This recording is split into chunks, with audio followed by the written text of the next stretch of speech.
টানা 17 বছর ক্ষমতার বাইরে থাকা বিএনপিতে চলছে রদবদলের হিড়িক। জাতীয় নির্বাহী কমিটির পাশাপাশি মেয়াদ উত্তীর্ণ জেলা মহানগর কমিটি ও অঙ্গ সহযোগী সংগঠনের কমিটি ভেঙে নতুন নেতৃত্ব গঠনের সিদ্ধান্ত নিয়েছে দলটি।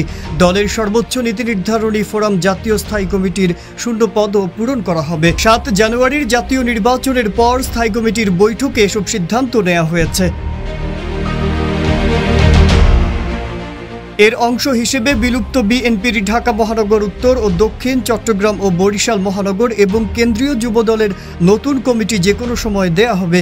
এদিকে পর্যায়ক্রমে খুলনা, কুমিল্লা, গাজীপুর, রাজশাহী মহানগর সহ অন্তত আরও 7টি সাংগঠনিক জেলা কমিটি যে কোনো সময় ভেঙে দেওয়ার আভাস পাওয়া গেছে।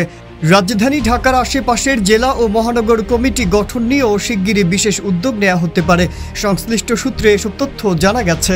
এখন ওয়ালটন ফ্রিজ কিনে অনেকের মতো আপনিও হয়ে যেতে পারেন মিলেনিয়ার। সেরা পণ্যের সেরা অফার, ওয়ালটন মিলেনিয়ার।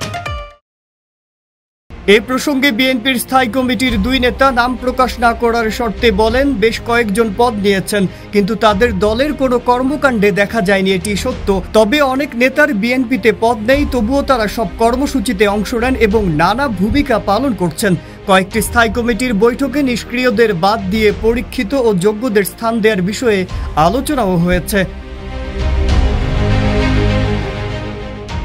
শূন্যপদ পূরণেও নীতিগত সিদ্ধান্ত রয়েছে। প্রক্রিয়া শুরুও হয়েছে। ভারপ্রাপ্ত চেয়ারম্যান ইতোমধ্যে শূন্যপদে বেশ কয়েকজনকে স্থান দিয়েছেন। এদিকে বিএনপিতে আকস্মিক রদবদলের কারণ কি হতে পারে তা স্পষ্ট নয় দলটির নেতাকর্মীদের কাছে।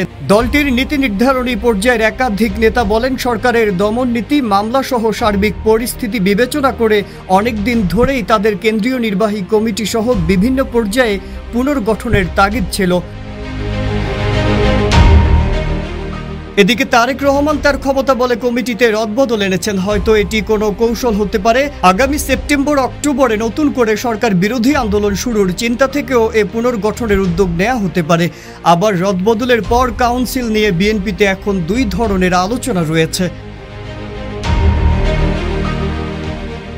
কোনো নেতা মনে করছেন দলের স্থায়ী কমিটি সহ আরও কিছু পর্যায়ে রদবদলের পর সীমিত পরিসরে কাউন্সিল করা হতে পারে। আবার দলের নীতি নির্ধারকদের কেউ মনে করেন সংবাদ বিজ্ঞপ্তি দিয়ে কেন্দ্রীয় নির্বাহী কমিটি পুনর্গঠনের মাধ্যমে বার্তা দেয়া হচ্ছে যে শিগগিরই কাউন্সিল করার সম্ভাবনা নেই। মাজহারুল আলম, ইত্তেফাক।